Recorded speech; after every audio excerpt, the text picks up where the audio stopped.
In this Let's Model episode, we are going to model 3 office props. A wooden bookshelf with 5 shelves in it, with the extra detail on each side, so it looks good and it can catch that lighting. Then a small wooden cabinet that will fit perfectly right next to the bookshelf. And then a wooden desk with all the detail in the front for the drawers. So this way you will have 3 different props that you could use for an office type of environment. And of course, throughout this entire process, we model everything to scale. We export out of Maya as soon as possible, so we can test that scale and dimensions inside UE5. That will model all the detail. We optimize the mesh, so that way you have a good looking prop that has also been optimized. So let's get started.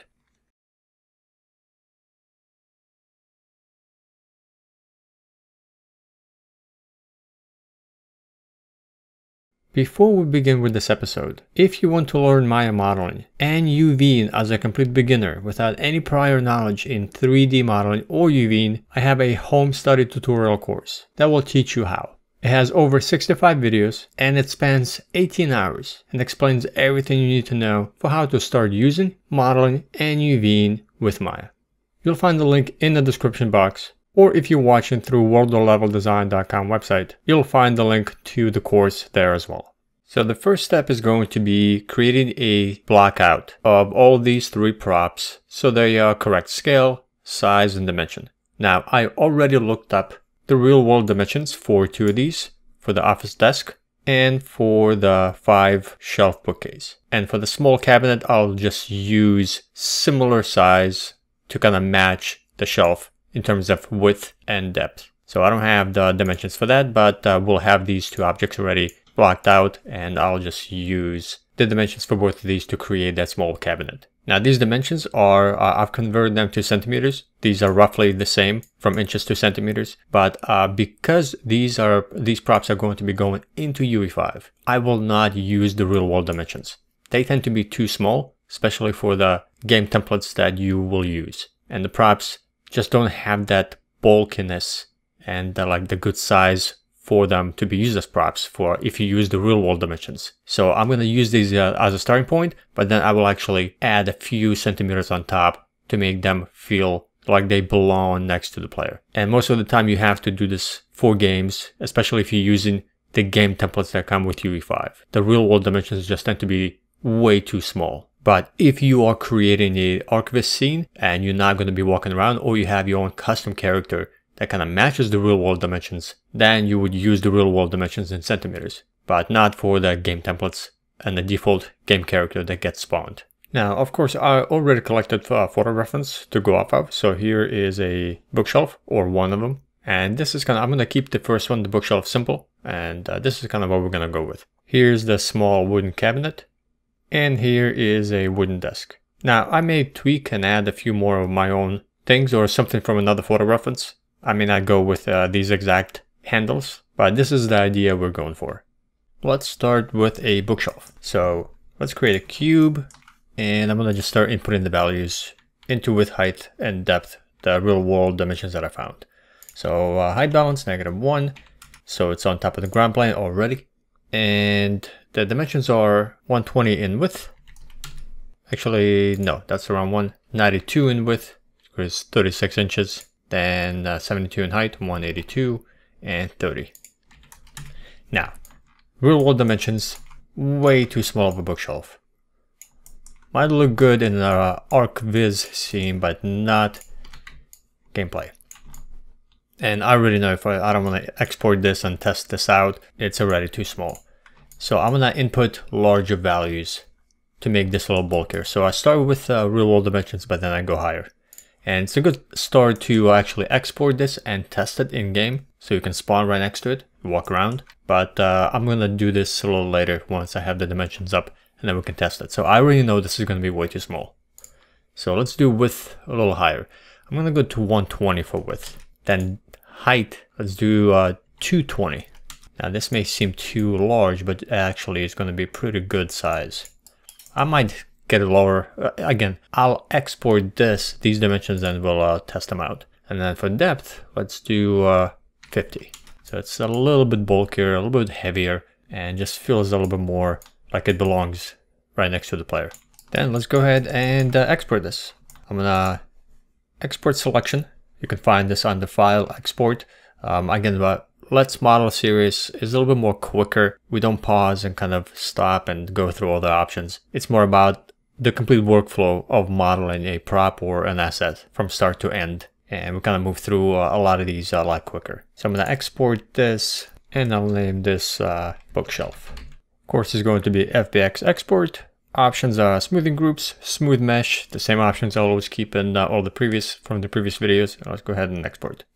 And I'm just going to import it into a test folder so we can test things out. And let's just import all. So I'm going to generate missing collisions, sure. And I will not import or create any materials. So let's go ahead and import.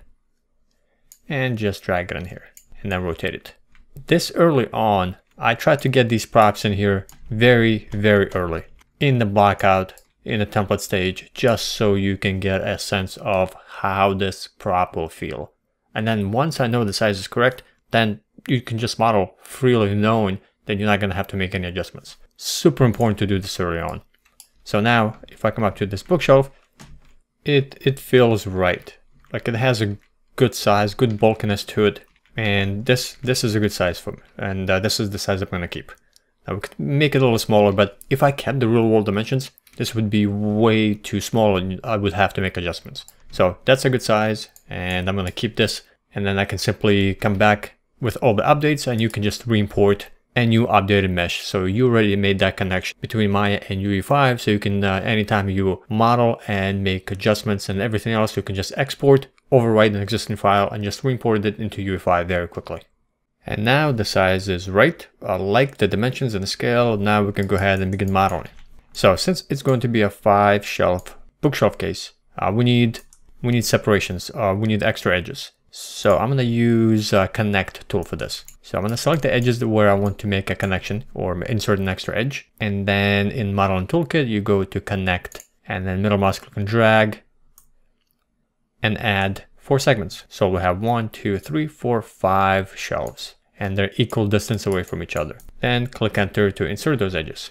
And then we can select the faces right here in the center and we can go ahead and extrude them with offset. So we can create a bit of that border edge, and it will also give us each individual inset for the shelves. So let's go ahead and hit Control E, begin to offset this.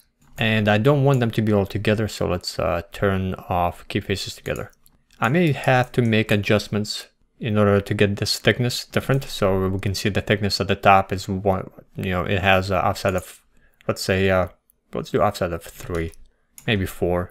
Trying to get the right offset so we have a nice border. But I will we'll have to make adjustments for the inside so they kind of match in width, in thickness. So I think 4 is pretty good. Let me take a look at the front. Yeah, that's pretty good. Let's go ahead and extrude this now. So I press Control E again with the same faces selected. And just drag them down. Let's push them all the way to the back. And I'm just kind of checking, seeing, flying around, just, trying to always look from different angles, see if I need to make adjustments, see how the thickness is, because I still have my history, or I can undo and I can still make adjustments.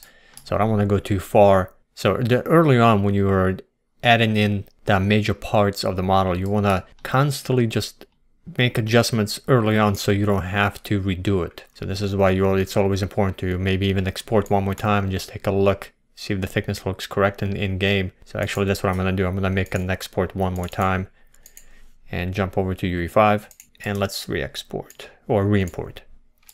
So now I can come over here. Let's spawn. Yeah, I think thickness looks pretty good on each side.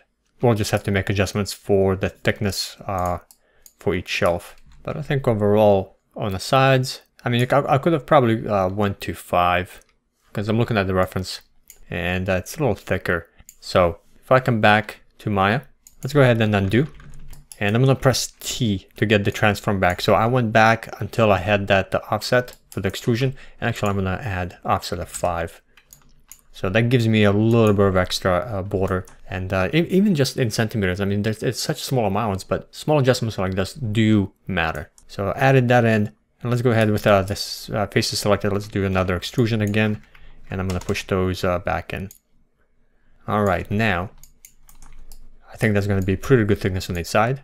And I want to go ahead and start making adjustments for each shelf. So let's go to front view. And I'm going to start selecting the faces, or not the faces, but the verts. And I can start scaling them down. Now, if I want to be very precise, because right here at the top we have 5, here we have 10. So if I want to make my scaling more precise, I'm going to lower my grid. So I'm going to go to grid options, and I'm going to lower the grid lines every so many units, go down to 1, and then I'll bump it back up to 10.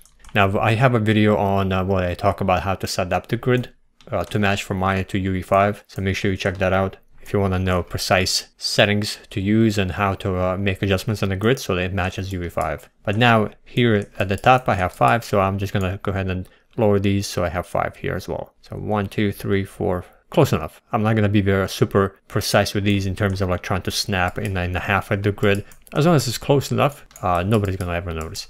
So I'm going to do this to all the 5 shelves, or the 4. So 1, 2, 3, 4, half and half, that's good. 5. Let's do the same thing for this one. All right, made the adjustments. Now it's the same.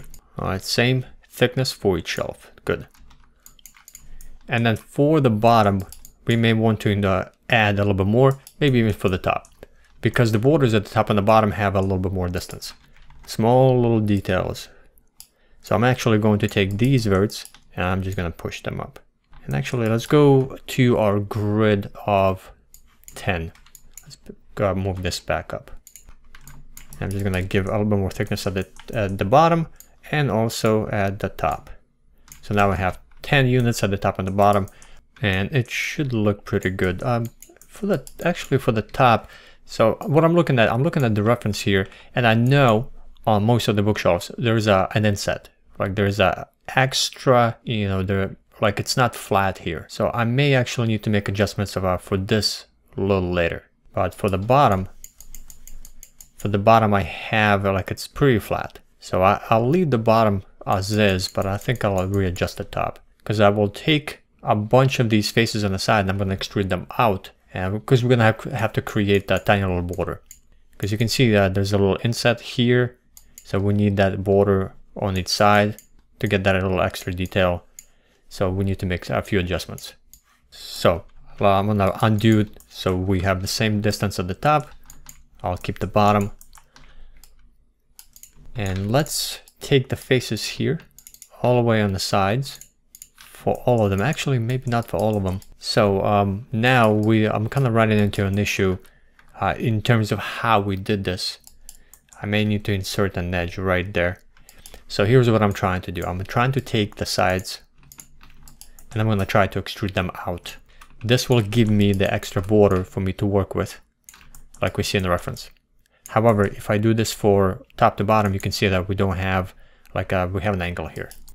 So I may need to, every time you model even a simple thing as this bookshelf, there's always going to be problems as you model. You're going to have to make adjustments, and you're going to have to figure out how to make things happen, even with simple props like this. So I want to add an extra edge from here to here, so we can go ahead and actually have a flat surface to extrude, or to extrude all the way to create that border. So I'm going to enable multi-cut and make my slices to create that on each side.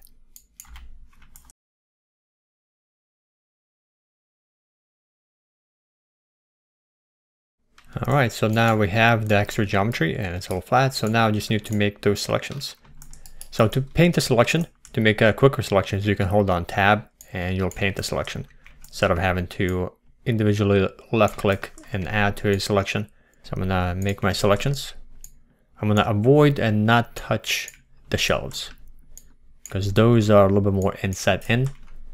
So by extruding the borders, we'll have that extra border. So let's do Control E on those, and let's add thickness of 2. That should be good. Let me go ahead and take a look. Just kind of fly around. I may even export this early on. So let me go ahead and do a quick export and see. So I'm just gonna simply export selection, override, back in UE5, re-import. You can see how quickly that becomes, for testing purposes, how quickly you can just export and then re-import. All right, I think that looks pretty good. Again, let's spawn. And just looking around, yeah, I think border of 2 is pretty good. I might go 3 to have a little more bulkiness to it. Let's add that border of 3. So I'm gonna make a selection of the bookshelf. Hit T to bring up the last tool menu that we used, which was extrude. And I'm just gonna go to 3. I think that's too thick. I can do 2.5, but yeah, I think 2 works. I think 3 is too much. All right, I think that's gonna be pretty good for now. Next, let's introduce a little bit of another extrusion. So we have a little bit of an inset right here on the sides. You can see that it's not flat with the side of the shelf. That border actually comes out. So since we extruded it out, we now have the information. We should be able to select the faces on the inside and extrude them. See if I can make a selection quicker. Yep. You can make quick selections by selecting one face, and if they're a continuous quad and they kind of align together into a loop or ring, you can make a selection much quicker by selecting one face and then holding down Shift, double click on the face next to it, and it's going to select a continuous edge, ring, or loop. And then let's go ahead and extrude with a thickness of, let's do 2. Let me just kind of fly inside. That should be good. I think 3 might be too much. Take a look at it from a little further away. So that gives me a little bit of that shadow that will look pretty good and add more depth to this prop. And actually for the bottom, I did not need to select that. So let me undo. Actually, I'm not gonna undo. I'm simply going to delete these faces and just rebuild that. Let's go to front view because the bottom needs to be flat. So I'm gonna select these 2 verts. Let's snap them to the grid. And then maybe select these 2 and the 2 edges. Let's go ahead and bridge them. So here, right there, that's a floating edge. We can, I can always fix that, but I think right now I'm gonna leave it. Let me undo. Let me see if maybe there's gonna be a little more efficient way. So instead of deleting those faces, let me see if I can undo until I had my selection. Let's make my selection again, and I'm gonna deselect that bottom. See if I just extrude with thickness of 2. Yeah, that gives me a much better extrusion. All right, I think that's pretty good. I'm gonna export again and re-import. Yeah, see that shadow right there? That looks really nice. Yeah, that looks nice, and I don't need to go thicker. That does everything that I needed to do. And now we have the detail, but also want to have a little bit extra detail here on the bottom for each shelf, so it's not so flat. So what I can do, because in the reference we have a little bit of an inset, so the shelf itself is not that thick. This is a border that's in front of the shelf, and the shelf is probably like half that size. So consider this and inputting it. So I would need to have an extra edge in order to take a face and extrude that down. And I'm thinking how quickly I could do this. I could probably take maybe the entire face right here and then maybe do an extrusion, Control E, and do not thickness but offset, and then extrude that down, but that gives me a bit of a problem. So I'll probably need to insert an edge, not at the top, but only on the inset on this. 1, 2, 3, on 4 of these. And then take that face, that's going to give me right here a small, and just extrude that down to create the border. Again, trying to kind of problem solve in real time. This is what modeling is all about. So I think I'm going to save. Let's do multi-cut, and I'm going to insert an edge right there. So if you press Control, it's going to insert an edge. We can always optimize this later if we need it. And that way, that gives me the face that I can just pull down and extrude. Now I want to do this for all sides, all together, so they're equal, so they're even. So actually what I'm going to do, I'm going to go ahead and insert 1, 2, 3, and then one more on the bottom, 4, but they're not the same distance right now. They're kind of all over the place because I just simply use Control, inserted them without any snaps. So they're off the grid and they're not equal. I'm going to go to the side, and here they are right there, that edge. And I'm gonna enable my grid options and go back to 1. So that gives me ability to snap those much better. So I'm gonna take each of those inserted edges, I'm gonna hold on X and snap them 2 units. I think 2 should be enough, maybe 1. Maybe 1 is too small. So let's do 2 units. Select this one, I'm double clicking on those edges, so it selects everything. And I'm just gonna snap them to the grid at 2 units.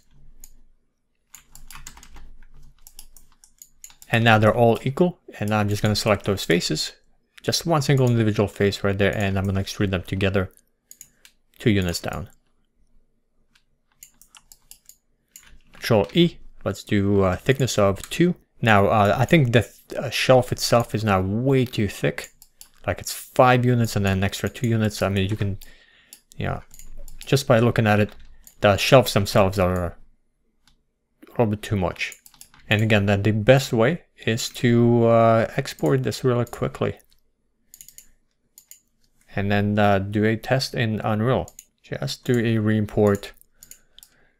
And I'm actually going to switch over to my first person. I have a tutorial where you're able to have 2 different gameplay abilities. So you can switch between one or the other, third person and first person, and spawn as either one. So I like to play test and kind of test things out from both. So I'm just going to switch to first person so I can come over close and just observe.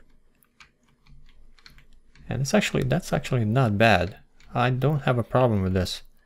And I might make a slight adjustment to make that the shelves a little bit smaller. So I'm gonna do that adjustment right now since I'm here. So it didn't really bother me, but I do want to kind of scale these in a little bit. So I'm gonna select all the verts for the shelves and I'm gonna scale them so they're smaller. And I'm just thinking maybe actually let's take just the bottom and then just move that up. Actually, let's take all 3 of these. 3 edges. And I'm just gonna move them up. And I just want to move them up. Let's do higher.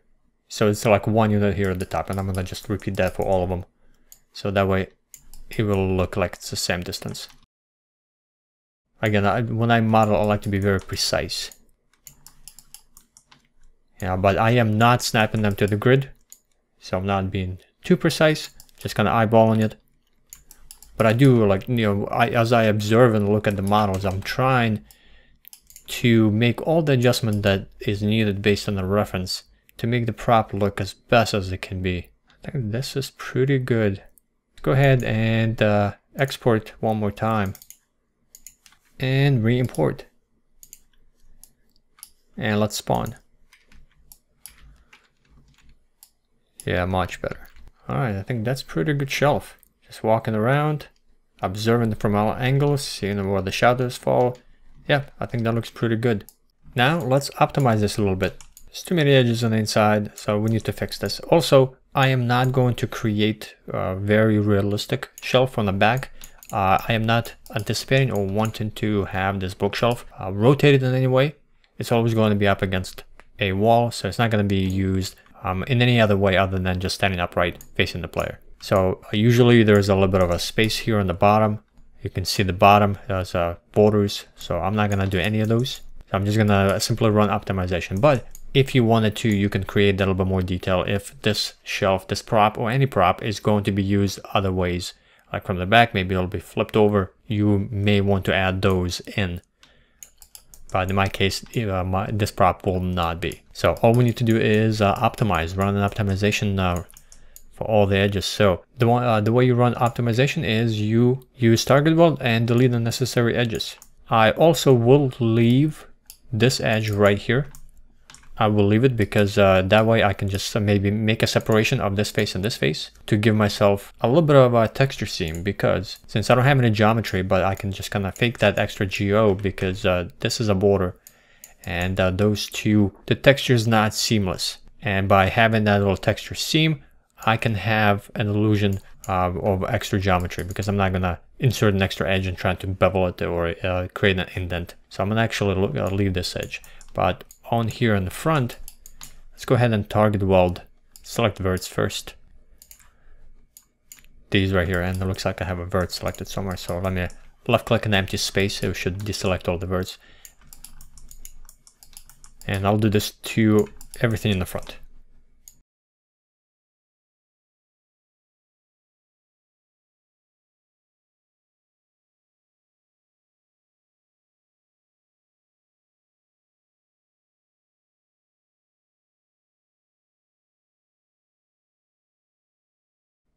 Alright, so here I did one side and I should have done it to the other, maybe use mirror or symmetry mode in Modeling Toolkit. And I don't want to have to replicate and do the same thing on the other side. So I'm going to show you how to quickly mirror. By slicing this in half, we can mirror to the other side and not have to redo what I just did. It saves you a lot of time when you know how to mirror properly. And then it looks like right here I have an issue of hard and soft edges, so we'll have to fix that. We can fix it now. I'm going to hold Shift, right click, hold, and soften harden edge and enable toggle soft edge display. And this edge right here should be a hard edge. Right now it's a dashed line, soft edge, so it's actually trying to curve. So I'm gonna harden those edges and fix it. The other side we're not gonna worry about. So let's go down though. So these two right here, and I'm gonna press G to repeat last use command, which was harden edges. Let me press 4 to go wireframe, and I just want to see what's happening here on the inside. See if I need to fix anything inside there. It's kind of hard to tell. There's also a face here on the inside, so let's actually delete that face. It's not needed. There's 2 of them. Actually, that one we need to keep. So there's one that needs to be deleted. So going into X-ray mode might help us out. Or actually I'm gonna fly inside. So there's one face that I don't need right there. So we're gonna delete that one. Looks like there might be another one. No, I think that one is, yeah, that one's good. So I'm gonna fly up here. Let me see what that one is. That's in the front. So the optimization kind of pass. I mean, we're already done modeling and then just running the nice quick optimization to get rid of the geometry and a few issues. Whenever you do optimization pass, it helps because a lot of times it helps to catch errors in your mesh when you do this. So when you start kind of looking around, you realize that you might have faces overlapping each other, and that's going to create problems with geometry inside the engine as well as if you're baking stuff. So looks like right here, let me see. It's a lot of edges here that I don't like. Yeah, something is happening there. Let me see if I can just maybe get a better sense of what's happening. Because if it's happening on one, it's happening on all of them. So let me just check the one at the top. So if I begin to drag the faces away, looks like we might have faces here on that corner. You can see that they're kind of, and those might be completely fine. Let me undo, kind of fly inside. Yeah, those should be fine because we are trying to merge those verts. So those actually should be completely fine. All right, so that is a face that's going all the way from the top and the bottom. And we merge those. So that, yeah, I think all of these should be fine. You can probably target weld this one to the top. Let me see if I start doing that. I'm going to target weld that vert to the very top. Yeah, that should fix it a little bit more. See what that one's going to do. Target weld that one. Did it kill anything, destroy anything? No. And let me see this face right here. Yeah, that face is important, but there's another face that's kind of sitting on top right there. So this is what I'm going to do. I'm going to pause and just kind of go through the model and fix. Because that optimization pass does reveal a lot of issues on the inside since we were kind of extruding things and now we're target welding. So I'm gonna go through and fix a lot of this by deleting faces that I don't need and targeting verts that are unnecessary, like just kind of how I did. And then we'll run through and mirror everything to the other side. All right, here we are. I went ahead and fixed a lot of issues on the inside. So I just went ahead and deleted some edges that were here in the front. There was a necessary few edges, as well as target welded a few on the inside right there where we kind of extruded that part on the bottom. And then there was an extra face that I needed to delete. And it just took a little bit of time because I was trying to make sure that I don't delete the necessary geometry. So I fixed it. Now I fixed one side. and then the other side still has a bunch of issues. Now, here's how to quickly mirror things over to the other side for symmetrical objects when you're working on one and you don't want to have to repeat and waste time on another. What I could have done is activated symmetry in the modeling toolkit right here. And I could have done what I did on one side, it would have been replicated and duplicated on the other. But I did not. So in this case, we did the left side. So I want to go ahead and take and cut this in half. And since I'm already working in the world origin, which you always should, you should work on the world origin, makes things a lot easier to model and work with. I'm just going to go ahead and slice it and then mirror it in the world origin to the other side, and we'll be done modeling wise. To make my cut across, if I use multi-cut, you can see that if I hold down Control, it's not going to cut across the entire mesh. I would have to make multiple cuts, and I don't want to do that. So I'm going to use the cut or the slice tool. So instead of using the multi-cut with the Control, if you go to, let's say, top view, and then hold down Shift, and then left click, hold, and drag outside the mesh, this will give you a straight line. So you can see how it snaps as long as you hold down Shift, and you will slice across your entire mesh all the way through. And then all I need to do is select the verts that I just inserted in all the edges, and then just hold down X, and then just snap to the middle of the grid. And it's right on the world origin line. Now I'm going to delete all the faces on the right hand side. I'm going to make sure that my pivot point is in the center of the mesh, and it is, because we're working on the world origin, and that's what the original pivot point was, at the world origin in the center of the object. And then I'm going to go to Mesh Mirror Options, and here I am mirroring on X-axis, left to right. So I'm going to enable mirror axis on X. Mirror direction is going to be positive. That's where the arrow is pointing. And then I need to mirror axis position on the world, not the object, because we're doing this on the world origin. Hit apply, and it will mirror to the other side. And now I no longer need that edge or those edges, so I just need to delete them. So to make this job quicker, I will select all the edges in the center. It also selects the ones on both sides. Then I'm going to hold down Control and make my deselection on both sides. And then press Control Delete, so I don't have any floating verts. And here is our finished bookshelf. Let's go ahead and do a export into UE5 as our final modeled test. Let's go ahead and spawn. Our UVs, of course, are a mess, but that comes later. All right, now that's a good modeled with some detailed bookshelf. And the shelves look pretty nice in terms of their width and depth. The bookshelf looks bulky and the right size and the right dimensions for it. So this is how you model a bookshelf. Now let's create a small wooden cabinet. This is what we're gonna go off of, something like this. The reference I showed you before was this, but actually I'm gonna go off of this photo reference. I like this one better. So let's move this wooden shelf out of the way, and I'm gonna use it as a reference when we create another prop. I like to keep all the props in the same scene, so that way I can reference one next to the other. This way you know that everything is to proper proportion to each other. So I'm gonna create a cube, and I already kind of have the dimensions worked out. So let's go to Input tab. I'm gonna do it height balance -1, and then width for this wooden cabinet is going to be set at 90 centimeters, height at 80, and depth at 50. And it's going to fit really nice right next to the bookshelf. Pretty good size. And next to the scale reference, it's going to come up right about the thigh level. And then of course, let's go ahead and actually export this out and see how it looks next to the player. And that way we again form that connection. So let's do export selection, and let's name this one cabinet, and export and import. Same settings as before, and let's drag it right next to the bookshelf, and I'm gonna rotate it, and let's position it a little closer next to each other like so. And of course let's spawn. Yep, that feels pretty good. Small little 2-door wooden cabinet.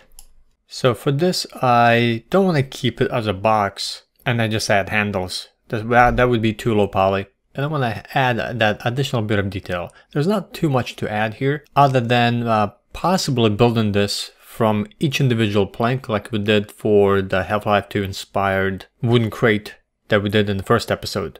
However, I don't want to go that route. So what I'm going to do is I'm going to introduce a bunch of edges and I'm going to indent and extrude that small portion for the door, little indents. That will give a little bit of more detail and that will look really nice. And then we'll just add handles on top.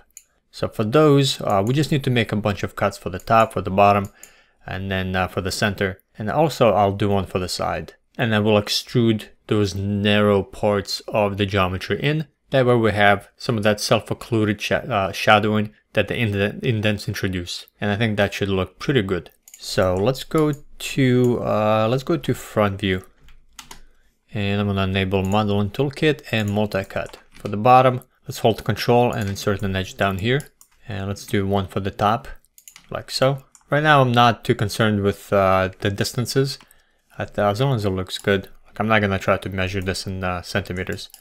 Let's actually bring the bottom one down a little bit, like so. Right about there, about 10 units up. One at the top is about 2 or 3. Let's take a look from the front. And then let's also do one on the side. Actually, we need one in the center, so I'm going to hold down Control and middle mouse click. That will insert one right in the center. Now let's do one from the side. So I'm going to hold down Control and insert one right about there. Let's take a look from the side. And I want to see how many units the amount of this is. So I'm going to change my grid really quick to grid lines every 1 unit. I'm doing that off screen. And let's do 2 units. So that kind of keeps consistent with some of the other extrusions and fractions that we have done, offsets and so on. So 2 units, that should be pretty good. Let's see for the top. How many units do we have? Yeah, 3 looks pretty good. I'm going to snap it to the grid. And for the bottom, that should be good. Now, you don't need to be snapping anything to the grid like this. I just like to have some sort of consistency going across multiple props that I'm working on. Alright, and now I think we are good to begin introducing those indents. So, the way we can do this is, I think I might insert additional edges and then extrude them in, the faces that we have. However, what I can do is I can actually bevel all these edges. So I know I want to introduce an indent at the top, at the bottom, in the center, as well as here on the side. So if you select all those edges and you bevel them, Control B, this will introduce an additional extra edge. And then you can just adjust a fraction for it. Something like that. And let me see, 0.2, that might be too much. 0.1, let me see from the front. Actually, that might work. Yeah, I think that might work. So let me do a test first. See how it reads in Unreal. So I'm not gonna export just yet. I just wanna be able to kind of remember that this is the part I may come back to and readjust. So I'm gonna do a very quick experiment. I'm gonna select a bunch of edges, the ones that I know that I'm going to create an indent for. Like I'm gonna extrude them in, and I just need to select them all. Let's do one right here, right there, here on the sides. And so all these faces I'm going to extrude in, and that's gonna create the indent and kind of expose the doors and make them look better. Again, this is just an experiment right now that I'm gonna run. So I'm gonna extrude these and I'm gonna add thickness on the inside. Let's do -0.1, no, -1. I might do less, but I think that should be pretty good now. Let me go ahead and extrude, not extrude, export. And that actually looks pretty good in Maya. Let's go ahead and export this real quick. And save over the cabinet and re-import into Unreal. It's going to be a little hard to read if we keep this default material applied. It's already looking pretty good, I think. I can change to detail lighting or lighting only. That might make this read a little bit better. However, if I spawn, I can still see that grid, that pattern of the material. So what I often like to do before I UV, I like to have a material that I created, which is just a simple Lambert material. And here's what it looks like. It is just a constant 1 vector or a constant 3 vector with 0.5 for RG and B values. Or if you're using constant 1 vector, it's just 0.5 because you only have one input. And it just gives you a default gray. And then it's connected to base color, and that's it. There's nothing else connected to it. And if I go ahead and apply this, and let's apply it to the bookshelf. This allows me to not have any UVs, but I'm able to see a nice clean material on it. So I don't see that grid pattern. And that way I can just take a look. How do those indents look? And they're not bad. I might have to go a little higher. But actually it reads, especially when I apply a texture, some kind of a wooden texture on top, it should look pretty good. You can see those indents really add to it. Now let me rotate it. Yeah, that one looks on the side. It looks really nice as well. So back in Maya, let me adjust this. So I actually want to have this indent a little bit bigger. I want to see if I can do this without going through undos. I want to see if I can go back to, let's do poly bevel. I think it's poly bevel. And let's do a fraction, not 0.1, but 0.2, 0.15. Let's kind of go in between. So that will give me a little bit more of a gap. So it's not going to be so small. So maybe it'll be easier to read for a little further out. So let's do an export. And let's re-import. Yeah, that looks much better. Those indents are much better to read, especially when you're a little further away. They don't blend as much. And then when we have a texture, it'll be a lot more readable. Yeah, that is pretty good. I like that. I'm going to keep that. So at this stage, the modeling is pretty much done. All we need to do are handles. And we will also, of course, do an optimization pass by just kind of getting some of these edges and verts merged together, because we don't need all of them so close together. They're unnecessary. But let's do the handle and then we'll do optimization run. For the handle, here's what it's going to look like. It's a straight handle with a bit of curved at the top and the bottom, and we have something in the center. So the stuff in the center looks like a small cylinder. So I'll create just one and then we'll duplicate it for the other side right next to it. So let's do a cylinder, and the cylinder is going to be, let's go to inputs. I can probably get away with a cube, but let's do a cylinder instead with probably 6 sides. Let's do 8 segments instead of 20. And let me make it bigger. And I'm gonna rotate it. Let's go to top view or side view and just position it. Needs to be a lot smaller. And let's make it slightly bigger right there. So it's going to be right there, positioned next to the door.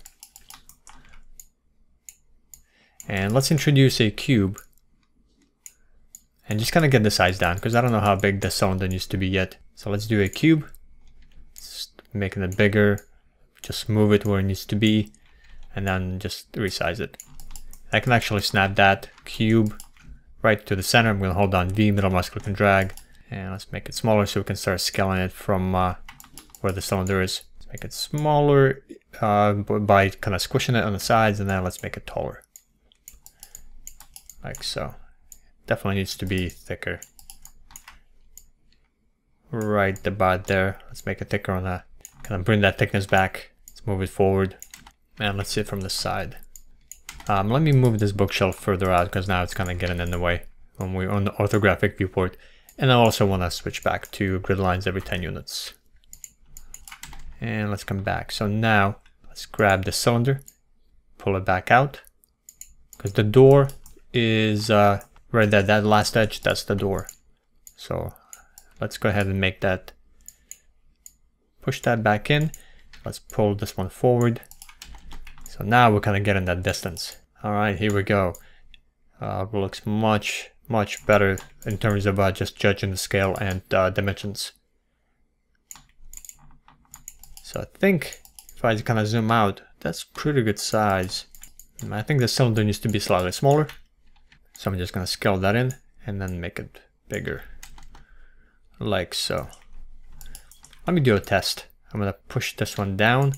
Let's grab the verts, push them over here.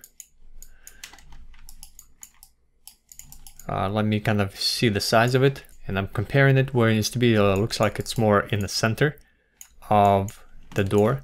So let's move it down. Let's go do this in front of you, right about there. So I'm kind of, anytime you need to judge scale in terms of where in the center it needs to be, you can just use the grid by counting. So here's 3 at the bottom. Actually, it's for the door. So it's 2 for the door, 2 at the top. So I think right about there. And maybe let's make that a little bit smaller. All right, I'm gonna do a quick test before I make adjustments. So, but for this test, I wanna duplicate for this side. Select everything, export selection, overwrite.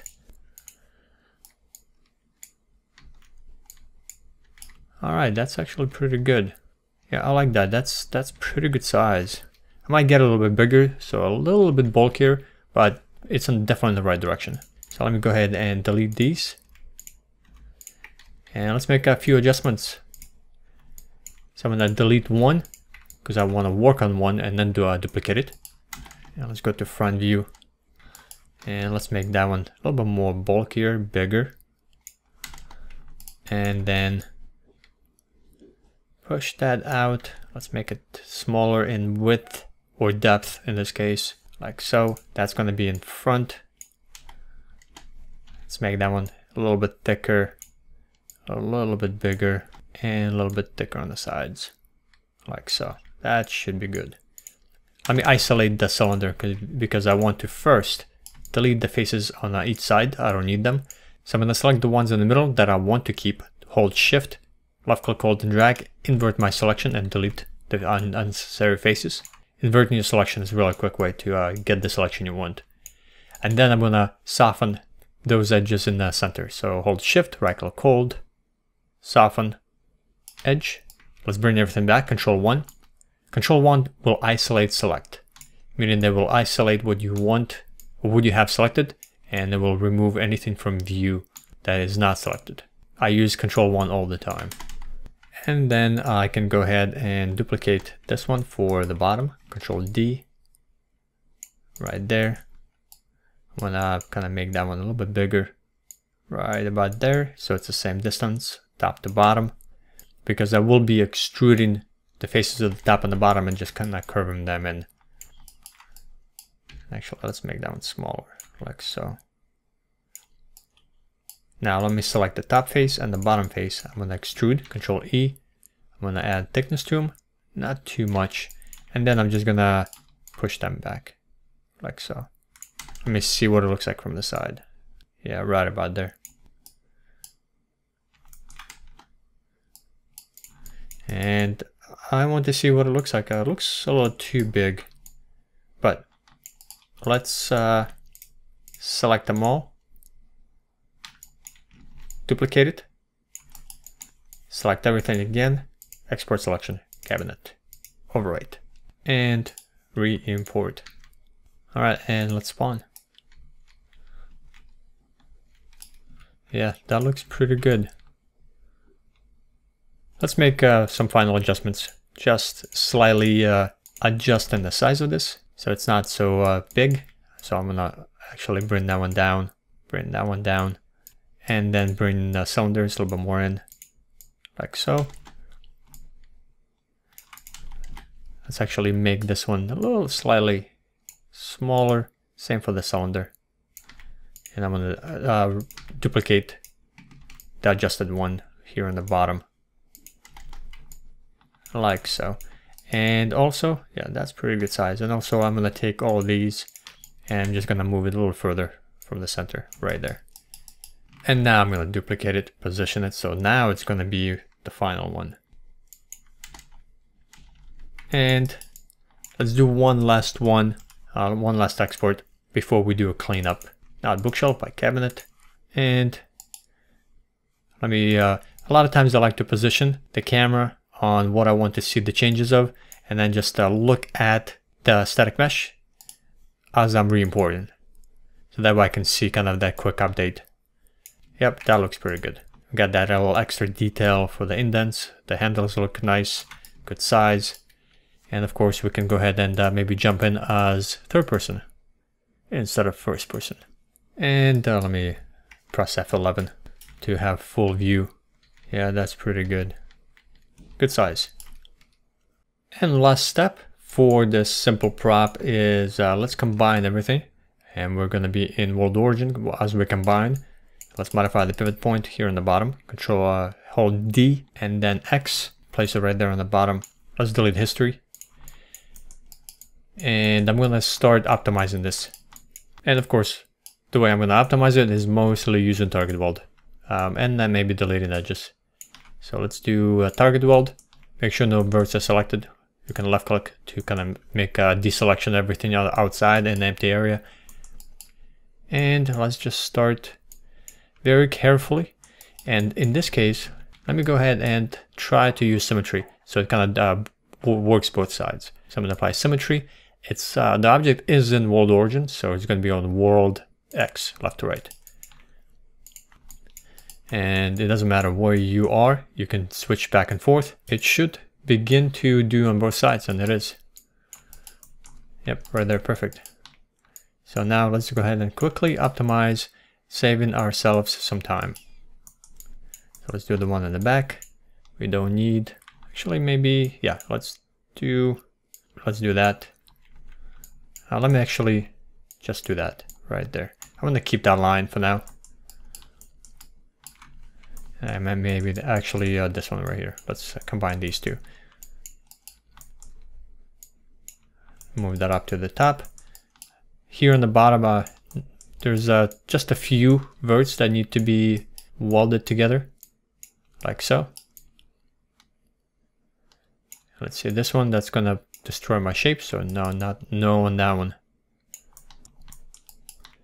For this one, if you want to merge these in the center rather than merging the first one to the second one, if you middle mouse click and drag. And because I'm using symmetry, we can do that later after I disable symmetry. If you middle mouse click and drag, instead of left click and drag, it will merge the verts into a center rather than the first to second. So we're gonna come back to that one. Let's continue with the bottom. Let's see, let's bring this one down. I gotta be careful with that one. It's actually going right there. And let's bring this one here, that one there, this one over here, that one in the front. Let's do the same thing for these and this one right there. Clean that up. See what's in the back. Let's do this one right to the bottom. All right, so let's now, I think both sides have been optimized and I just need to do the center. So now I'm gonna disable symmetry, turn that off. And here, let's re-enable target weld, make sure no verts are selected. And here I'm gonna use middle mouse click and drag. So that's gonna merge them right in the center. So if you want to keep that center line for one reason or another, or you just need to merge two verts to a center rather than one to the other. So let's run it in the back. Bunch here. Let's do that one to left to right, left to right. Let's also this one right here. Let's do top to bottom. Left click, hold and drag for those. And last one right there. And this one. A couple more. All right. We have now optimized this mesh. See if I need to delete any other faces. Actually, I just want to double check that these verts right here are not floating. And they are slightly floating. So I'm just going to actually push them into the geometry. Just slightly. Let's take these right here, the cylindrical part. And just push them into the geometry, just to avoid any issues. Alright, that's it. We are done. Let's go ahead and select this. Let's export one more time. Cabinet. And re-import it as the final mesh. Alright, and another office furniture wooden prop has been done, the wooden cabinet. Now let's finish up with a wooden desk. So here's what we're gonna go with, this design right here. And just by looking, I have another piece of reference, which is a metal desk like this one. So I'm actually going to take the design of this and apply it to this. They're very similar to each other. And I have an idea in mind to be able to swap textures, to have a wooden desk or to have a metal desk. However, I like the 3 drawer on one side and 2 on the other. And I like the handles on this one better. So I'm gonna take the design here and I'm gonna apply it to this one. So I'm gonna have 2 drawers on the right hand side and 3 on the other, and different handles. And I am not going to include these little pieces right here at the very top that'll kind of pull out. I guess these are like a little extra top of the desk. You can kind of pull them out and you have a little extension for the top. So I'm not going to include those. Or maybe that's another drawer for like pencils and stuff like that. So those are not going to be included. And I'm just going to focus on the drawers for the middle, the left and the right. So let's begin modeling. So I already have the dimensions, the real world dimensions. So I'm going to input those first to create the bounded box where the desk was going to be, and then I'm going to make that bigger. So let's go ahead and move this out of the way. And then we'll also be able to use these 2 completed props to kind of help us reference the size of the desk. Kind of everything builds on top of each other. You know, one prop helps the other. So let's create a cube and -1 for height baseline. So the width in real world dimensions for these type of desks are 161, in width, height 73, and depth 76. Now I already know this is going to be way too small. So when the character walks up, it looks tiny. So I'm going to increase the values. And so I'm going to make the width to 200. Then let's make the height a little bigger to 90. And then the depth, let's make that also 90. Like so. So now it'll feel nice and bulky. Now, of course, I don't want to take that reference and just use it as is and just start modeling. Let's go ahead and export and see how it looks inside Unreal. So let's export. I'm going to name this, let's name it desk. Export selection. And let's import it. And same settings as before. Import. Let's drag it in here. And we'll rotate it. And let's go ahead and spawn. So as I walk up to the desk, it feels nice and solid, bulky. Feels good to the player. So that's the size. I like this. It works. And now that, of course, you know that the bounded box and the scale of the initial size of this works, now you can go ahead and begin modeling, knowing that everything you include will fall within these dimensions. So now is the modeling approach. So I'm not quite sure exactly how I'm going to attack this specific model. All I know is we can either create this from separate pieces. So we can have a cube for the top of the desk, then introduce additional cubes. So basically adding additional cubes and make this desk from multiple primitive shapes. Or I could try to begin to include edges, slice this up, extrude the left and the right, kind of cut out the middle part. So I'm not quite sure which approach will be best yet. So I'm going to take this first as I'm going to just start introducing slices and getting kind of the extrusions down and so on. So we're going to try to stick with single primitive shapes, and then we'll see if that's the best approach. And then maybe we'll detach some faces and make them separate. So we'll see what's easier and kind of how it goes from just initial shape, initial bounded box. So I'm gonna take this bounded box. I want to keep it. So I'm gonna duplicate it. So here's this is the one that we're gonna model from, but this one I'm gonna keep and place it on its own layer. And then so that way I'm gonna turn this into a template.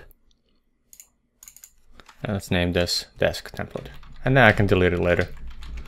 But that'll give me an idea, like when I start making slices and modifying this, so I don't go outside of this template. Save it.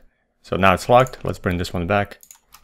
All right, let's go ahead and introduce 2 cuts. So we have the left-hand side and the right-hand side for the drawers. So let's select the faces in the center and then apply, connect. Middle mouse click and drag. So we have 2 equal edges from the side. Let's hit enter. And then I'm gonna scale those out. So that way we have the left and the right as the same distance. And then the center is a little bit bigger, like so. And just so I'm precise, I'm just going to snap it right to the grid, to these. So I have 60 units on one hand side, 60 units on the other. And 1, 2, 3, 4, 5, 6, 7, 8, 80 units in the center. Then let's create an additional edge for the top portion of the desk. So that way we can go ahead and have that portion. Or I can take the faces at the top and extrude them up, but I don't want to go outside the bounding box. So I'm going to use multi-cut and hold Control and insert one right here. And actually I want this one to be 5 units. Now I don't have to snap these to the grid, but I do really like it. I like having everything on the grid, so that way if there's any inconsistencies, having these values snapped to the grid just helps me to be more consistent overall in the mesh. And if anything's off the grid, I can always snap them back to the grid, so I know everything is going to be aligned. But you definitely do not need to be snapping these to the grid as much as I do. I just a habit that I like to keep everything so very grid-like consistent. So I'm going to lower the grid down to 5, snap this 5 units. Let's go back up to 10. So now I have that line right there, and these pieces right here in the center, now I can go ahead and begin to modify them. And then eventually we can even maybe take these faces around and extrude them out to create that little indent, little border that I see in the reference. But let's focus on the interior first. So I'm going to take this face right here and let's go ahead and delete it. Delete this one. And there's a piece of geometry back here, so there's an extra face back here. I'm not quite sure if I'm going to include an edge in the back to include that little thickness. Maybe that's going to be a separate piece of geometry. Maybe I should just insert an edge right there. Let's go ahead and insert an edge right there. So that gives me that little extra piece of geometry. Actually, I need that here in the bottom. So let me undo. So I get that face. Let me see the thickness of this. Let's go to the side. And let me see how thick that is. Yeah, let's bring that in a little bit closer. And now I can delete that face on the bottom.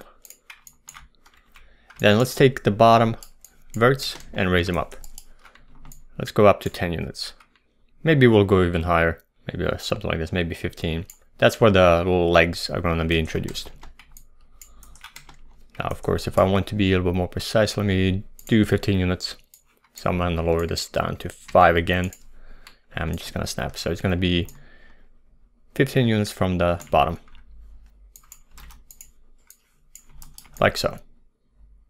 Next, we need to introduce the cuts for where the drawers are going to be, and then we also need to cap these off and close them down. So I'm thinking of how to do this easily. So I think I can just select these edges and we can do connect and include 1, 2, 3. So that gives me the drawers equal size for the 1, 2, 3 drawers that are going to go on each side. And then I can always delete this one on the right hand side, and that'll give me the bottom portion. So this way on the right hand side that'll be 2.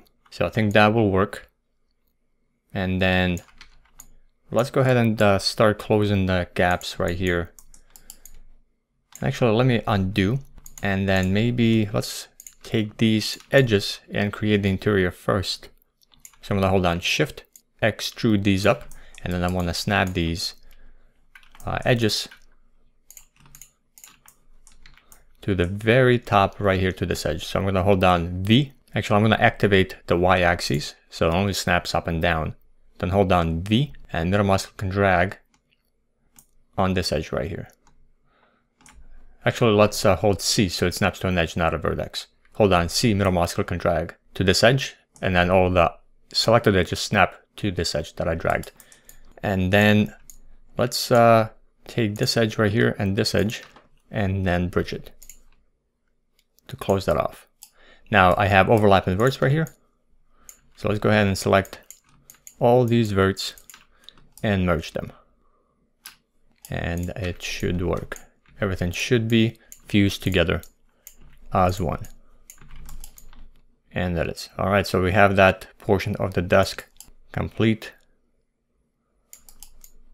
Alright, that's looking pretty good. Now I can go ahead and select those edges. And I'm going to do this all at the same time, and then we can clean it up later. But I'm going to select them all, and then let's introduce those 3 extra edges. So that way I have equal distance for the drawers, like so. Let's go ahead and delete history. Next, we can begin to work out how these drawers are going to work. and extrude them in and introducing that extra detail. And then for the middle one, we can always include an extra piece of geometry and just place it in there, probably just a cube. So we're not gonna make this part infused with the rest of the desk. So let's see how we can deal with the drawers. So we have the geometry now for them. So let me go ahead and select these three. And I'm gonna work on these three, and then we can work on these two individually. So I'm gonna try to extrude them with specific values so I can reproduce this for the other two. Well, not the other two, but a single one, but that's gonna be, you know, those two faces together. So let's do an extrusion, Control E, and do an offset. So let's do an offset of, and I'm just gonna looking at the size on each side in the reference right here. But then we'll have to deal with these right here. So this is gonna be, this may not be the right approach, but you basically, a lot of times you experiment, you try things out. If they don't work, then you try another method. So we might have to do something else, but let's just try the most obvious method first. Let's just do an offset. Keep faces together off. Let's do an offset. That's going to be way too much. So let's do, let's start with an offset of 5. Maybe let's do 4. And right now I'm just looking at the sides, the distance on the sides. And then we'll have to fix the top and bottom distances. So let's do 5. And then should be able to scale them up. And that to get that distance lower. Like so. Now the distance on the bottom is a little bit lower. There's a bit more of border. So I'm looking at the reference and I'm seeing how much do I need to scale these in. This right here where I'm scaling is going to be harder to replicate on a side. But we do have a value for offset for 5 that we can reuse. And I might have to snap these to the grid just so they're more precise, and then we can come back to this one on the right to replicate the same distances. So let me see this from the front. So yeah, let's see, we have offset, yeah, that's going to have to be scaled down. So let's just scale that down right here. So those are our values. Let's stick with that. And then let me go ahead and lower the grid so I can start snapping some of these to the grid so we can replicate it on the other two faces. So let's do grid options and lower this to 1.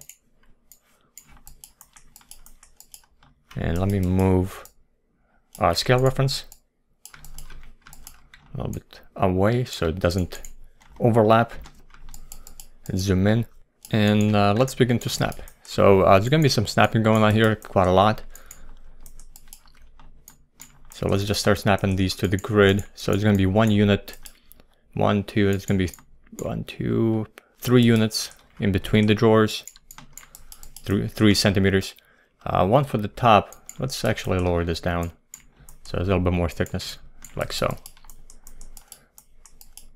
And I'm gonna snap all these so there's everything is nicely aligned to the grid. Now for the bottom, I'm just gonna raise it 2 units, and then I might even include, maybe I'll even lower this down a little bit. Actually, let's raise this up higher. Let's do 3 units, like so. Now let's do the same thing here. So that was lowered down. I want to make sure that 2 units down. So this is why it really helps lowering the grid down and working on 1 grid unit. That way you know for sure that these are all aligned. Actually, that one is 1 unit, like so. And this line, that's aligned perfectly. So now we have good distances. And then we can go ahead and work with this one because these 2 faces can be now extruded. So let's do an extrusion and create that 1 drawer that's a little bit bigger. So I'm going to extrude it with offset of 5. We can scale that out. Let's go back to the vertices. And now we can go ahead and make sure we snap. So those values aligned. And these, I believe, are 2 units up. Nope, those are 3. And you probably won't be able to tell if you don't snap those to the grid. You know, if the player's from up here walking around third person, and you saw how far away the third person is from some of the props, it's going to be probably impossible to tell if you don't snap. Like, you don't have to snap them to the grid. As long as it looks like they're the same distances, and nobody's ever going to see those differences in few centimeters. But I'm just trying to show you, like, if you want the precision and make sure you don't have to redo things, snapping things to the grid often helps a lot. All right, so we have the information for this interior where the shelves can be now extruded and kind of pushed and pulled in order to create the drawers. All right, so that's looking pretty good.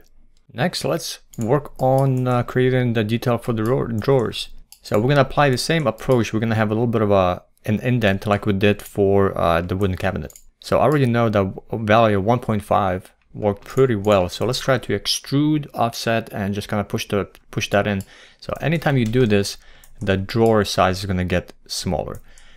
So I may have to, depending on how it looks inside the engine when I re-import, we may have to come back to this stage and maybe get a little bit more space on each side in order to, because now we're going to start extruding those in, making the size of the drawers naturally smaller.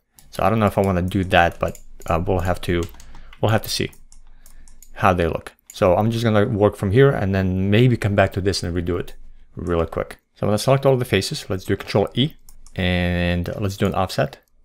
Let's do an offset of 1. That might be too much. Let's do 0.5. That might work. Let me see. Yeah, let's just do a test. I don't want to have to compare it right now. Let's just do a test. So offset of 0.5. That might look like the same distance as for the drawers. It's not going to be the same values because it's all relative to the size of those extrusions and bevels that you do based on the size of the object. So I can't input 1.5 because it's going to be way too big. So all of these are relative to the size of the mesh that you're working with. So let's do 0.5, and then I'm going to take these faces right here, and I'm going to need to make a selection of all of these. So by selecting one face, then double clicking on the face next to it, you can quickly select kind of the edge ring. Now let me come to the side. I'm going to do an extrusion and just do a thickness and push that in. Let's do of -1. And then let me take a look without the wireframe. See how those look. All right, those look pretty good. But I don't want to look at this in Maya. Let's go ahead and take a look at how it looks inside the Unreal. So I'm going to re-import, re-export and re-import. Desk, overwrite, and let's go ahead and re-import. And let's pull this one out so we can see it in the light. And let's reapply our material, the Lambert, onto this mesh. And then I want to spawn as first person, not third. So that way I can see it closer. Let's spawn and just walk up. Yeah, that's pretty good size. Actually, let me place this right here, right next to it. I'm going to duplicate it so it's in the light. And I'm going to rotate this prop. So that way we can compare. By seeing them together, those distances, see if I need to make any adjustments. Let's play from here and just see. And yep, they look pretty good. Yeah, I think those sizes, those dimensions work. And I don't need to like extrude any further. They look pretty good to me. Now let's go ahead and take the top and create a little bit of an indent for the top of the desk. So we have the faces already. So I'm just going to select them all. Select one face, hold shift, double click on the face next to it to select them all around. And let's do extrude, Control E. And I think thickness of, let's try 3. Yeah, that seems good. Let me see, maybe 2. Yeah, I think 2 is going to work. Nice little self-shadowing that's going to happen there. And then also let's take the bottom faces. And I want to just lower these down a little bit more to create a bit more of an indent, a border for the bottom. And I'm just going to freehand. Actually, I need to do this to all the verts, like so. Otherwise, there were faces in the back and I didn't have them selected. So let me reselect them and just drag them down. This will introduce a bit more of a border for the bottom drawer. Like so. And now let's go ahead and select, create the legs. We only need one, and then we'll just duplicate for the other. For the legs, they are a cylinder that has a bit more of thickness at the top and less thickness on the bottom. So let's do a cylinder, and I want to have this cylinder, let's do 16 subdivision axes. And I'm just going to position it right there. Make it bigger, make it taller. And let's snap the bottom verts to the grid. Take the top and scale them out. And I actually might be a little too thick. Let's bring it a little more forward. Select the object, move it forward. Yeah, it's a little too thick. It looks like a cup. So actually I want to make that smaller. Let's just make actually the bottom smaller by scaling those faces, and then make the top like so. Let's see what that looks like a little further away. Yeah, I think that works. Let's move it even closer forward. And I'm looking at the reference, of course, seeing how close we need to bring that in. Alright, I think that looks pretty good. I'm going to introduce a cut across here, because in the reference we have a cut, so that will separate the materials. So we'll have a bit of like a wood and then metal. So I like that little separation. So I am going to introduce a cut, multi-cut, and just introduce one right there in the center. And I'm going to press Ctrl 1 to isolate just this piece, and I'm going to delete the faces at the very top. But I will keep the ones on the bottom.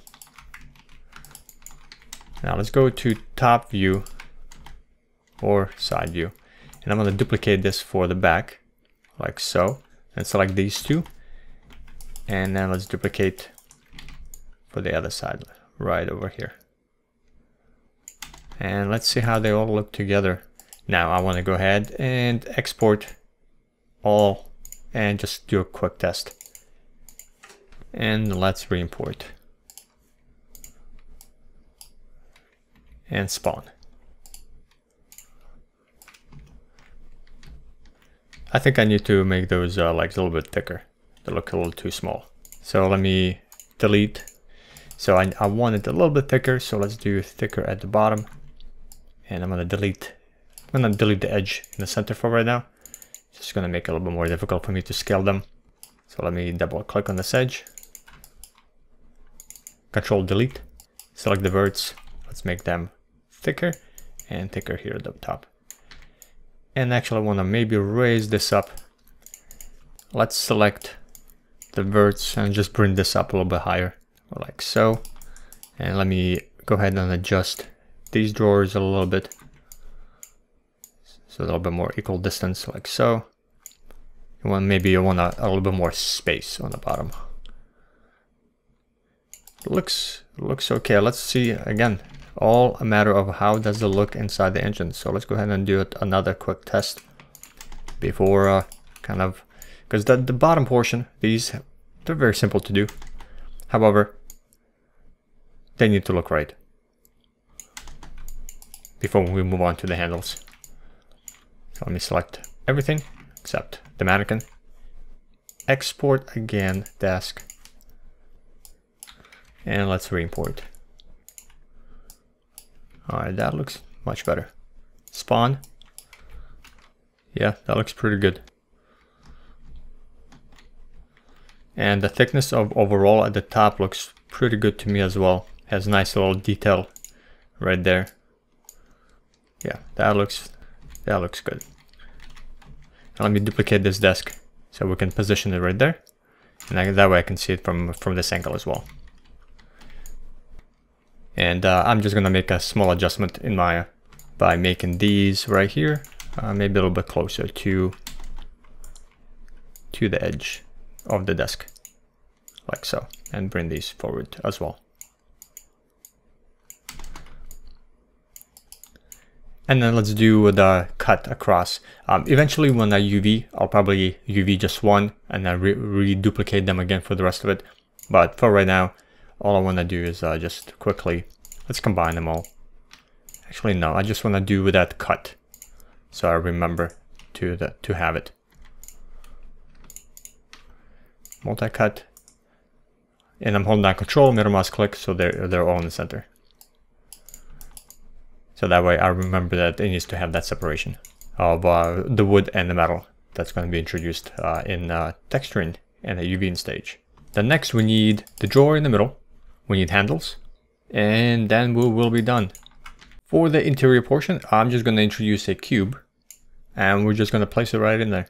And we'll create maybe a small cylinder where that kind of a lock will be, and we'll call it done for that part. That's going to be very simple to do. So let's do a cube, Just gonna scale it out, get that position and the size of it correct. Let's move it forward. It's a little bit more indented, so it has a bit of an angle right there. Let's go to the top. Let's take that face, the verts, pull it in the back, right there. And let's see how big that needs to be, maybe slightly smaller. Let's just pull this up, right about there. And that's it. I'm gonna Control 1 to isolate, select, and delete faces that we're never going to see, which are gonna be on the sides and in the back and at the top, like so. So from here, this is where the player is gonna be seeing this. That's all they need to see. And it's unlikely they're gonna see it from the bottom. I don't have any intention of flipping this desk over. It's gonna be just stationary, it's an office type of environment, so it's not gonna be upside down. So I don't need to introduce extra detail here on the bottom. And the camera is never going to get down here. So we don't need any extra detail down there on the bottom. And I'm just going to simply introduce that little cylinder. So for this cylinder, I'm going to do subdivision axis of 12, make it a little smaller. And we're going to scale this and rotate it 90 degrees. And it looks like it's 75. Let's rotate 90. And it's going to be positioned right in front. Until we can see it. Let's go to the front so it's big. Scale it down maybe a little bit. And let me double check. I want to make sure that the drawer, let me see here on the sides, has a bit of a gap right there. I think that might work actually. That small gap might help to create that a bit of a extra indent. So actually I'll pull that out. Like so. So I'll create those tiny little indents that looks like a gap, which is perfect. Kind of works with the reference right there. And then let's finish this one off. And I need to take these verts and just pull them forward right about there. I'm gonna delete the faces here in the back. Let's take the edges. I think they're all hard edges, so I need to make these around to be soft edges. And I'm gonna take all these edges on the front, and I'm gonna bevel them once with a fraction of 0.25 to create a bit of detail on that one, like so.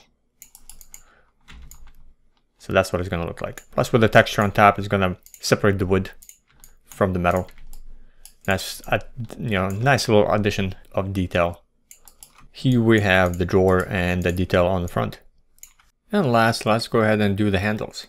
So like I said, I want to actually take these handles and create them. So it looks like it has a cube for like a little attachment where it attaches to the shelf, and then we have the handle itself. And the handle itself looks like a cylinder. So let's go ahead and create one, and then we'll be able to duplicate for all the others. So let's create that small portion of a cube. Let's place it in the front, get the size correct, scale it, and move it up here, right about there. Let's move it in the front of the drawer, scale it, get the size of it correct, right about there. Let's delete the face in the back. I think that might be a little bit too big. Let's go to the front, scale that down, like so, and then overlap the drawer more. And let's duplicate it, so it's going to be right about there. Select both, and I'm just going to find the right size and the position. That might be a little too wide. Let's see. That seems alright. And actually I want to take this one, and I want to select the faces or the edges in the front. I'm going to bevel them with a small fraction of maybe 2.5. So it has a bit of a kind of a nice bevel in the front of it. I'm going to just replicate the other one and delete. So here's what it's going to look like. And now let's introduce the cylindrical piece. And I'm thinking of how best to do this cylindrical piece. We can use bridge and then kind of curve it around 90 degrees. We can introduce a curve and then maybe extrude along the curve. We can even use the sweep mesh and introduce using the curve and the sweep mesh. So maybe let's try sweep mesh first. So for that, I just need to create a curve. So let's go to top, and I'm gonna go to create curve tools and EP curve, and I'm gonna draw a curve. Let me see, I'm not seeing it. Not seeing the curve, but I am creating the curve. And if I don't see it here, I think I might have turned it off. So let's show. All right, so I can see curves here. I'm not seeing them in the view, in top view. Let me see if I change this view to bottom. Here we go. Now I can see it. So let me actually redraw the curve.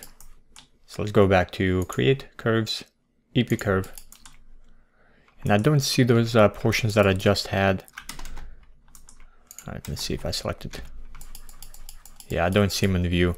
I'll just improvise for now, and I'll just recorrect them later in some other view. So let's go and just draw a curve. Again, let's go to create curve tools, EP curve. It's gonna be 1, 2, 3, 4. Oh, it looks like I'm drawing a linear curve. Let me go to settings for my curves. I'm gonna actually peel this off so I have it. EP curve options, let me reset everything. Yeah, it looks like it was set to 1 linear, now it's cubic. That's the one I want. And let me draw it again. So there we go. Now I can go ahead and create the curve. And actually, I think I might want to just do half and then mirror to the other side. So let me start reshaping this curve right here and just get the curvature that I want. So it's a simple kind of 90-degree curve right here in the corner. If I have too many points, I can just delete one.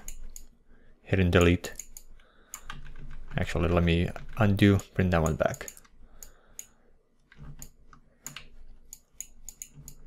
And just kind of work with this curve and make it look good so I can use the sweep mesh on it.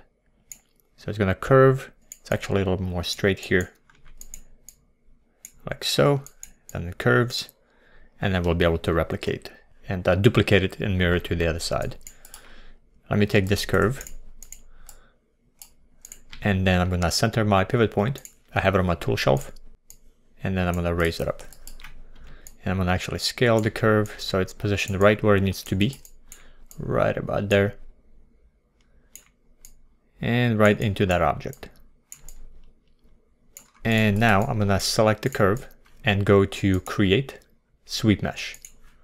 And it's going to take whatever the curve I had and already begin to apply a sweep mesh to it.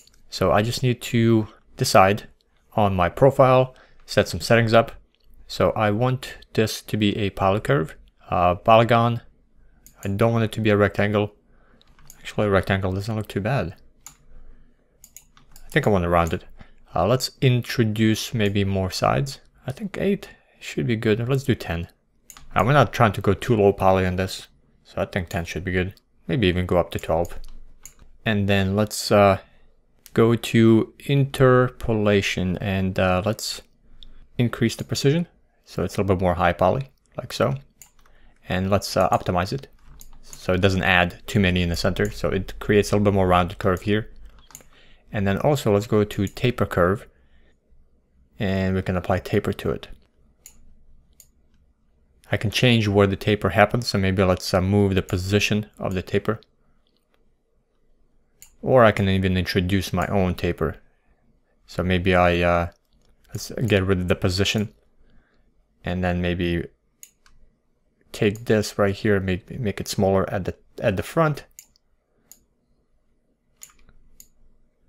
Lower this one down. And then it's going to get a little bit thicker here. So if you never used sweep mesh before, I have a full tutorial on how to use a complete guide on sweep mesh. It goes through all the options. This is a great tool to have. You have a lot of control of how you extrude geometry along the curve. And all you need to do is create a curve and then you apply sweep mesh to it. And you have profiles, you have a ton of options here. So old method was to extrude along the curve, and you can still use that. But in this way, you have a lot more procedural operations and a lot more control. So I do want to have a little bit of thinner here, but then I want a little bit more thicker curve right there in the center. Like so. Let me hit Alt 5. And as long as you keep history, you can always come back to modifying this. I think I like this. So if you want to come back and reapply any adjustments or just work with some other profiles, you just go back to Attribute Editor, highlight one of the tabs, Sweep Mesh Creator, and kind of come back and reapply. Maybe, let's see if I want to maybe have more of a rectangular. Actually looks pretty nice. Yeah, let's use the rectangle. And I can apply how thick it is, the width. Let's do to 1. 1.5 maybe. 1.75. Like so. Yeah, that looks pretty nice. Nice little curvature, nice bevel. Yeah, I like this. Let's keep that one. So I'm happy with this. I'm going to go ahead and delete history, get rid of my sweep mesh. Now I can no longer modify this. You can still keep the curve just for later. There's a curve right inside here. So you still have the curve. So I'll keep it just in case. I'll move it out though. And then all I need to do is I need to mirror this. So let me readjust this. Bring these faces a little bit more in. And then I'll be able to mirror to the other side. So to mirror this, since we created half and this object is not at the world origin, I just need to modify the pivot point to be right here on one of the verts. So I'm going to hold down D, V, snap the pivot point, and then go to Mesh, Mirror Options. And for the options, I'm going to set, it's going to be object level. Mirror axis is going to be on X, left to right, and it's going to be positive. That's where the arrow is pointing. So if I hit apply, now I have the full handle. And then we can use this and just move it if I need to. And here's a handle. It looks pretty nice. So then let me isolate select just to see what it looks like from the back. That looks pretty nice. We can go ahead and combine everything here.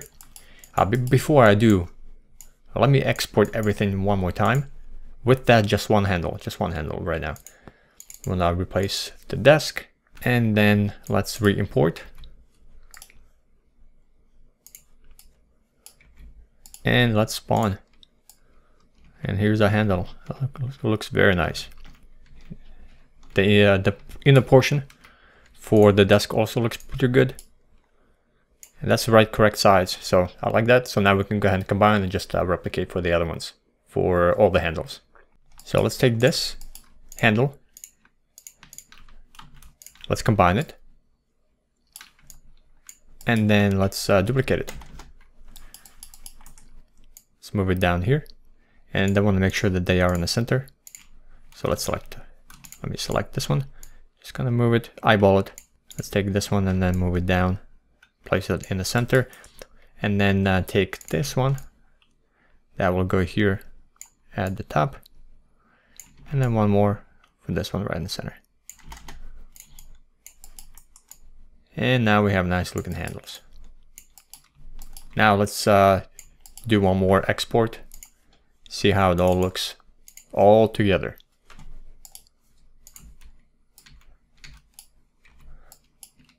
Here we go.